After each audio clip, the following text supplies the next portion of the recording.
Juntos mais uma vez para o nosso estudo das obras de André Luiz. Estamos lendo Ação e Reação, nono livro da coleção. Hoje teremos o capítulo 6, no círculo de oração. Na terceira noite de nossa permanência na casa, o instrutor Druso convidou-nos para o círculo de oração. Silas explicava-nos generoso que teríamos a oportunidade para interessantes estudos. O serviço da prece em conjunto, 2 vezes por semana, era realizado na mansão em local próprio, e no decurso das atividades que lhe eram afetas, materializavam-se habitualmente um ou outro dos orientadores que, de esferas mais altas, surpreendiam a instituição. Nessas ocasiões, Druso e os assessores mais responsáveis recolhiam ordens e instruções variadas, atinentes aos numerosos processos de serviço em movimento. Questões eram respondidas, providências de trabalho eram com segurança indicadas, e, de certo, mesmo nós, adventícios no estabelecimento, poderíamos apresentar qualquer dúvida ou indagação para esclarecimento oportuno. Interessantíssimo! Regozijei-me. Hilário, algo preocupado, inquiriu se deveríamos obedecer a algum programa especial, informando o assistente que nos cabia apenas manter no santuário próximo o coração e a mente, escoimados de quaisquer ideias ou sentimentos indignos da reverência e da confiança que nos compete dedicar à providência divina, incompatíveis com a fraternidade que devemos sinceramente uns aos outros. Vali-me de alguns instantes rápidos e roguei a inspiração de Jesus para que a minha presença não fosse motivo de perturbação no ambiente amigo que se propunha a acolher-nos. Logo após, seguindo o companheiro, Hilário e eu tivemos acesso a uma sala simples, em que Druso nos recebeu, sorridente e bondoso. Vasta mesa, ladeada de poltronas modestas, passou um carro barulhento, em que se acomodavam 10 pessoas simpáticas, 7 mulheres e 3 homens. Apresentava cabeceira ampla, pondo em destaque a grande poltrona em que o diretor da casa se sentaria. Do outro lado, à nossa frente, surgia larga tela translúcida, medindo aproximadamente 6 metros quadrados. Fora do círculo das pessoas, que evidentemente apresentariam cooperação mais ampla à tarefa, em perspectiva, achavam-se 3 assistentes, 5 enfermeiros, 2 senhoras de aspecto humilde, Silas e nós. Dispunhamos ainda de tempo para conversação edificante e discreta. Aproveitei o ensejo para indagar o prestimoso amigo quanto às funções dos 10 companheiros que se formalizavam em derredor do chefe da casa, como lhe robustecerem o pensamento. Interessantíssimo! Silas não se fez de rogado e aclarou de pronto. São amigos nossos que aprimoraram condições mediúnicas favoráveis à realização dos serviços a se desdobrarem aqui. Vemos bem, serviços mediúnicos que ocorrem no plano espiritual, onde se materializará um orientador. Ou seja, tudo é igual, só vai mudando os planos mais altos, mas tudo se efetua igual. Continuando. Colaboram com fluidos vitais e elementos radiantes. Colaboram com fluidos vitais. Eu queria ter vocês junto de mim para a gente conversar a respeito. Colaboram com fluidos vitais e elementos radiantes altamente sublimados, de que os nossos instrutores se servem com eficiência para se manifestarem. Então, existe um fluido vital, a moda do nosso ectoplasma, também no plano espiritual, que serve para materializar seres de planos ainda mais altos. Admirado, meu colega considerou: podemos interpretá-los como sendo santos em atividade na mansão? De modo algum, obtemperou Silas bem-humorado. São trabalhadores prestimosos, tanto quanto nós. Padecem ainda da pressão de reminiscências perturbadoras do plano físico, carregando consigo as raízes dos débitos que adquiriram no passado, para justo resgate em porvir, talvez próximo, na reencarnação. Ou seja, não são espíritos elevadíssimos, não. São espíritos trabalhadores que ainda vão reencarnar, certo? Então, a nossa tendência humana de achar que todos do lado de lá são espíritos orientadores máximos, não, são espíritos que ainda têm o ciclo de reencarnações. Continuando, ainda assim, pela disciplina, a que se afeiçoam no devotamento aos semelhantes, conquistam simpatias providenciais que funcionam à maneira de valores expressivos a lhes atenuarem as dificuldades e provas nas lutas por vindouras. Isso quer dizer, a palavra reticenciosa de Hilário, no entanto, ficou no ar, de vez que o nosso amigo, aprendendo-lhe a inquirição, asseverou otimista: sim, isso quer dizer que nas zonas infernais também dispomos de preciosas oportunidades de trabalho, não somente vencendo as aflições purgatoriais que estabelecemos em nós mesmos, como também preparando novos caminhos para o céu interior que devemos edificar. O ensinamento resumia imensas consolações para nós.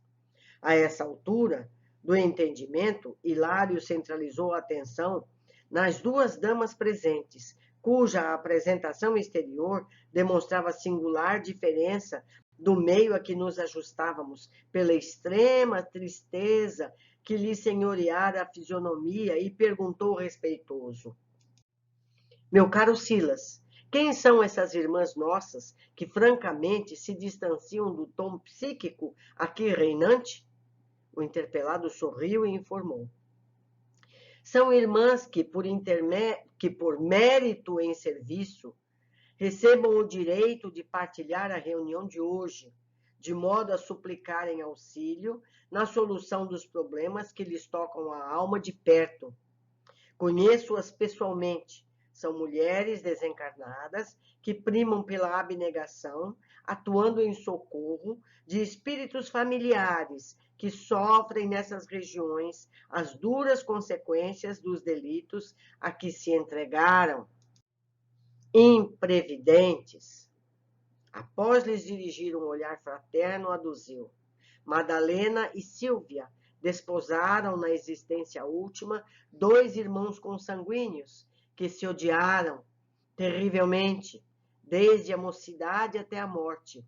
Em razão dessas desavenças, cometeram erros deliberados e clamorosos nos setores da política regional em que estiveram situados. Amigos, quantas vezes temos casos tão similares no nosso conhecimento?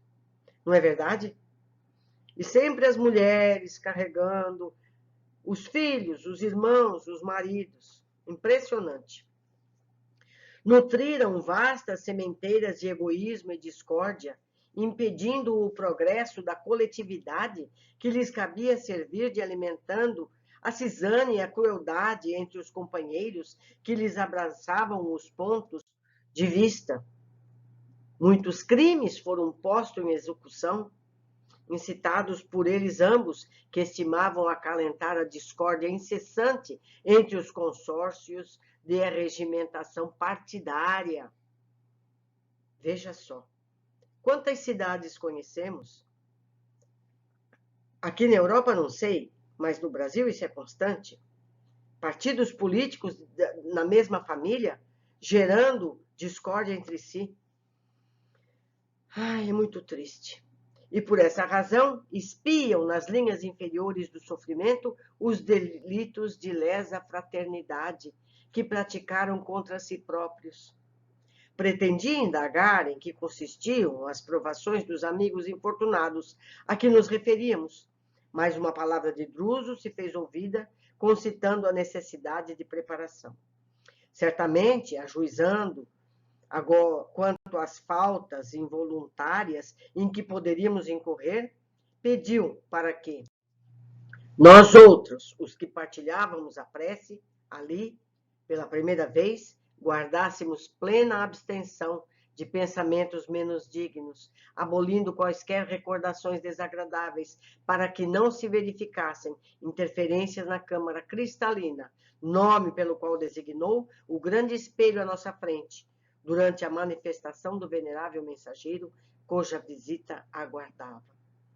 É inevitável, né, amigos? Quando a gente toma conhecimento desses fatos, a nossa ideia já vai para casos correlatos, como eu acabei de fazer, não é mesmo? Continuando, explicou que as forças associadas dos médiuns presentes se caracterizariam por extremo poder plástico e que uma simples ideia nossa, incompatível com a dignidade do recinto, poderia materializar-se. Olhe só, criando imagens impróprias, não obstante temporárias, na face do aparelho sob nossa vista. Meus amigos, só esse parágrafo daria um estudo muito amplo. Ela está em amarelo, nós vamos voltar a falar no fim.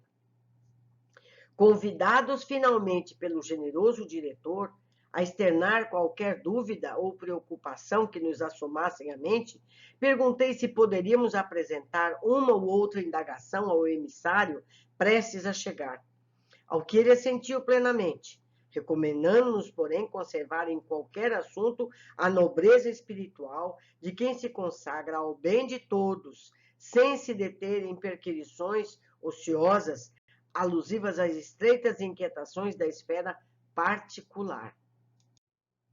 Logo após, avisou que, através de dispositivos especiais, todos os recursos dos bendianeiros presentes seriam concentrados na Câmara que, daquele minuto em diante, estaria sensibilizada para os mistérios da hora em curso.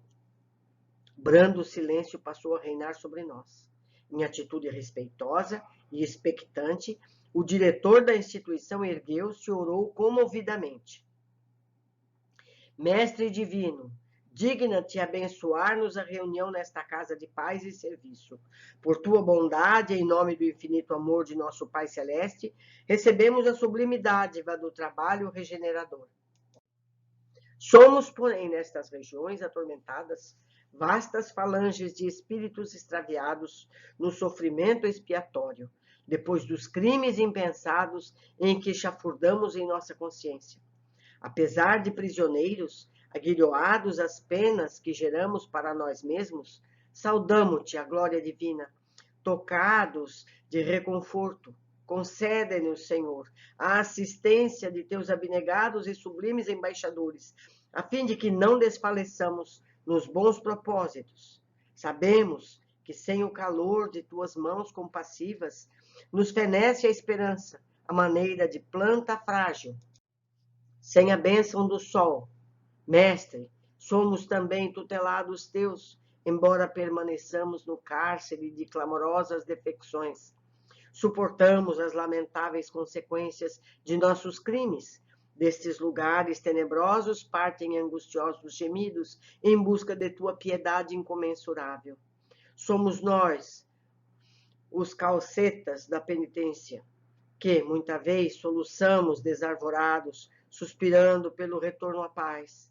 Somos nós, os homicidas, os traidores, os ingratos, os perversos transfugas das leis divinas, que transcorremos a tua intercessão, para que as nossas consciências, em purgação dolorosa, se depurem e reergam. Ao teu encontro, compadece-te de nós, que merecemos as dores que nos retalham os corações. Ajuda-nos para que a aflição nos seja remédio salutar e socorre os nossos irmãos, que nas trevas desses sítios se entregam à irresponsabilidade e à indisciplina, dificultando sua própria regeneração, por multiplicarem as larvas de desespero que vertem arrasadoras de suas almas. Nesse ponto da rogativa, Druso fez longa pausa para enxugar as lágrimas que lhe transbordavam dos olhos. A inflexão de suas palavras, repletas de dor, como se ele próprio fosse ali um espírito recluso em padecimentos amargos, impressionava-me vivamente. Não conseguia desviar dele a atenção. Incoercível emotividade constrangia-me o peito e o pranto jorrou-me irresistível. Confiaste-nos, Senhor, prosseguiu ele compungido, a tarefa de examinar os problemas dos irmãos desventurados que nos batem à porta. Somos assim compelidos a sondar-lhes o infortúnio para, de algum modo, encaminhá-los ao reajuste. Não permitas, ó eterno benfeitor, que o nosso coração se enrijeça, ainda mesmo diante da suprema perversidade. Não desconhecemos que as moléstias da alma são mais aflitas e mais graves que as doenças da carne. Enche-nos desse modo de infustigável compaixão, para com que sejamos fiéis instrumentos de teu amor. Permite que teus propósitos nos amparem as decisões, nos compromissos por assumir. Não nos relegues à fraqueza que nos é peculiar. Dá-nos, Cristo de Deus, a tua inspiração de amor e luz. Nesse instante, ainda mesmo que o tom de voz não pronunciasse o fim da oração, o generoso amigo não conseguiria continuar, porque a emoção que lhe estrangulava a prece na garganta. Todos chorávamos, contagiados por suas lágrimas abundantes. Quem era Druso, afinal, para entregar-se daquele modo à oração, como se ele próprio fosse entre nós o maior dos torturados? Não tive tempo para estender qualquer consideração, porquanto, respondendo ao apelo ardente que ouvíramos, extensa massa de vaporosa neblina cobriu a face do espelho próximo.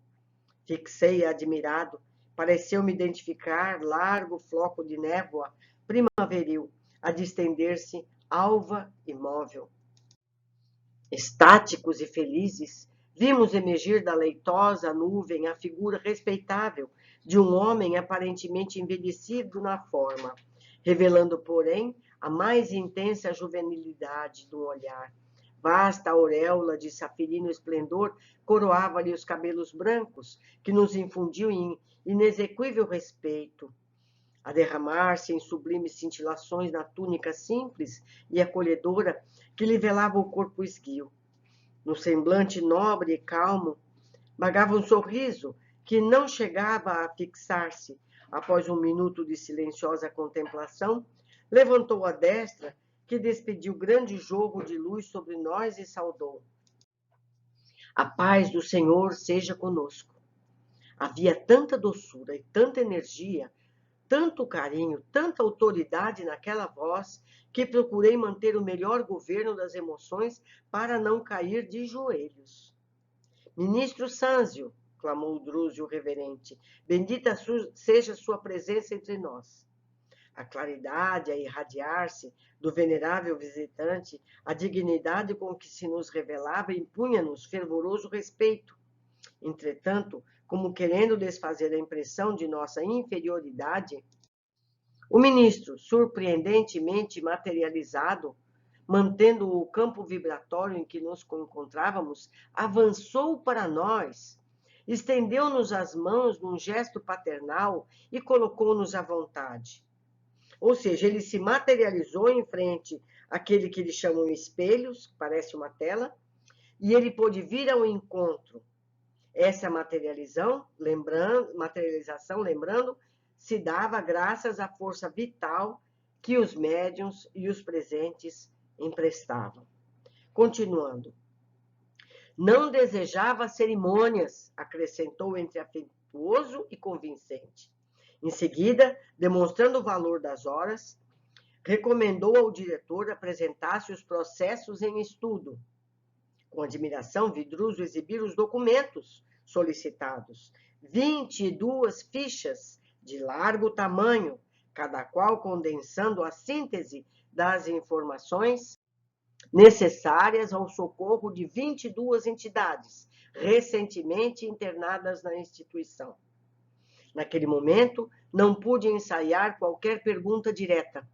Todavia, mais tarde, Silas me esclareceu que Sâncio, investido das elevadas funções de ministro da regeneração, tinha grandes poderes sobre aquela casa de reajuste, com o direito de apoiar ou determinar qualquer medida referente à obra assistencial, em benefício dos sofredores, podendo homologar e ordenar providências de segregação e justiça, reencarnação e banimento. O emissário, atento, examinou todos os autos ali expressos em rápidas súmulas, das quais transpareciam não apenas informes escritos, mas também microfotografias, recursos de identificação que lembram os elementos datiloscópicos da Terra. Aceitando ou não as sugestões de Druso, depois de ligeiras considerações em torno de cada caso particular, apondo em cada ficha selo que lhes assinalava a responsabilidade das decisões. Abrindo um parênteses. Isso se passou há muitos anos, na década de 50, 40 do século passado. E lá já havia evolução maior que a nossa. Imaginamos que o que eles tinham em mãos era parecido com o que temos hoje. Os processos de computador, as fichas fáceis de ser manuseadas, provavelmente foi algo assim. Imagino hoje como isso está lá. Continuando. Adventícios no ambiente, sentíamos-nos estranhos a todos os estudos e deliberações efetuados, menos, porém, quanto ao derradeiro processo em lide, que se reportava justamente a Antônio Olímpio. Vocês lembram, né, que nós lemos há pouco? O internado da véspera, a cujo despertar assistimos. A presteza com que os dados do ex-fazendeiro haviam sido relacionados era de causar o maior espanto. Convidados pelo instrutor a compulsá-los, porque percebia ele a importância de que o assunto se revestia, nós, Hilário e eu, reconhecemos-lhe o retrato, a legitimidade das declarações que prestara sobre a influência magnética a que fora submetido. Imagino que a própria reminiscência é gravada nesse arquivo, independente de intermediários.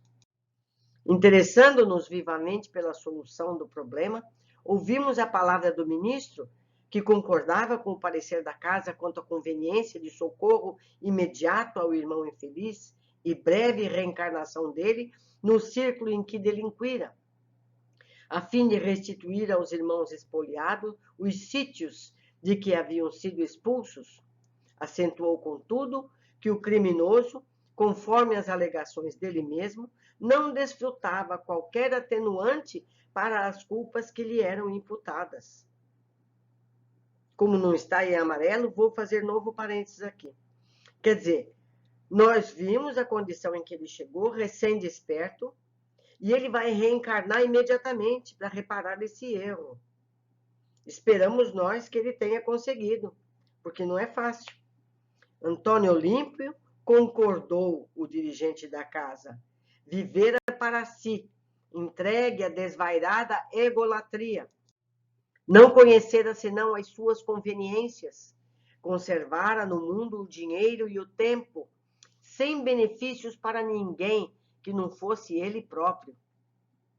Isolara-se em prazeres perniciosos e, por isso, não trouxera ao campo espiritual a gratidão alheia, funcionando em seu favor, porquanto, em matéria de apoio afetivo, dispunha somente da simpatia a nascer do quadro diminuto em que se lhe encerrava o estreito mundo familiar.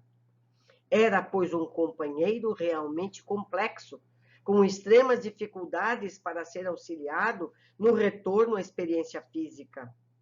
O magnânimo mensageiro, entretanto, recordou que a esposa e o filho lhe eram devedores de insuperável carinho.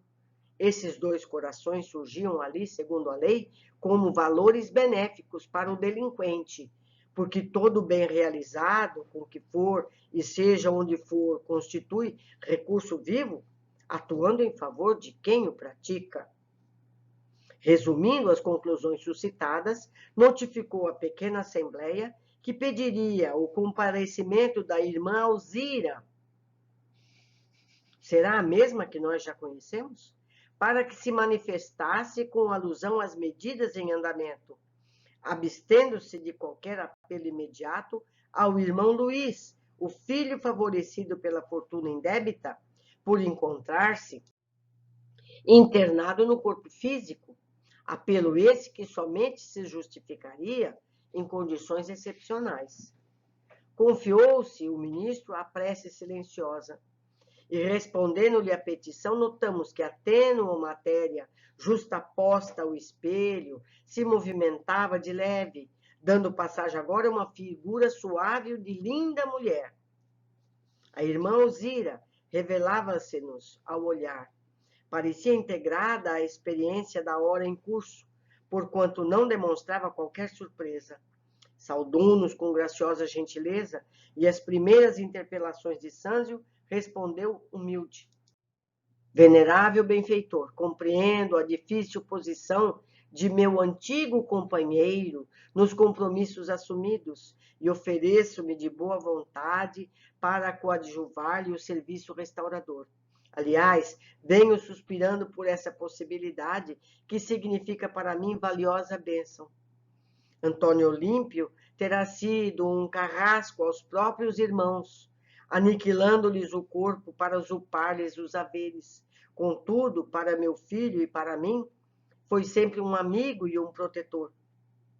Abnegado e queridíssimo, ajudá-lo a reerguer-se para minha alma não é apenas dever, mas também inexprimível felicidade. Olha que quadro maravilhoso estamos vendo.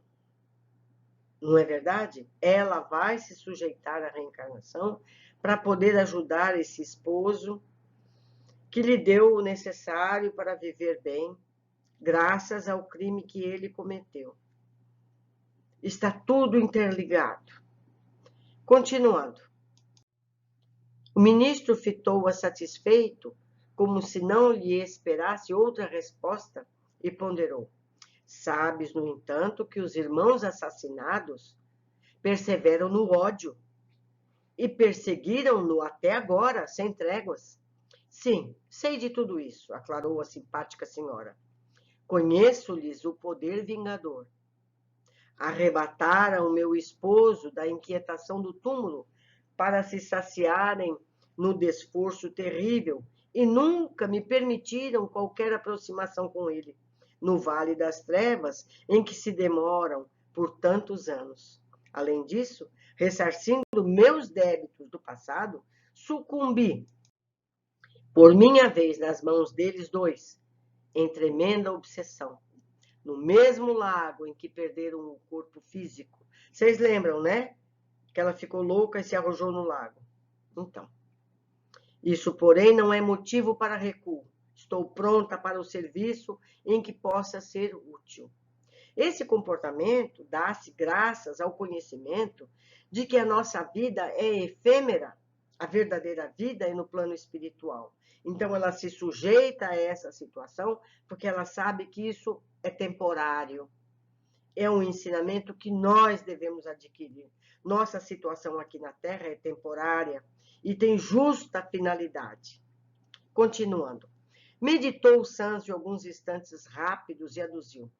A recuperação de Olímpio para a reencarnação exigirá tempo. Contudo, podes, com o auxílio deste pouso, iniciar a obra socorrista. E à frente da atitude expectante da esposa abnegada, continuou.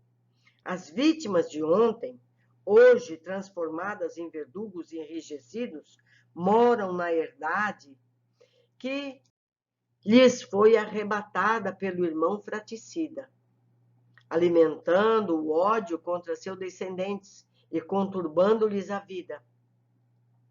É necessário que vás em pessoa suplicar-lhes melhores disposições mentais para que se habilitem ao amparo de nossa organização, preparando-se para o renascimento físico em época oportuna. Conseguida essa fase inicial de assistência, colaborarás na volta de Olímpio ao lar do próprio filho e, por tua vez, tornarás a carne logo após, a fim de que, de novo, se consorcies com ele em abençoado futuro, para que recebas nos braços Clarindo e Leonel, por filhos do coração, aos quais Olímpio restituirá a existência terrestre e os haveres que ele roubou. Veja só, um sorriso de ventura brilhou no semblante da sublime mulher.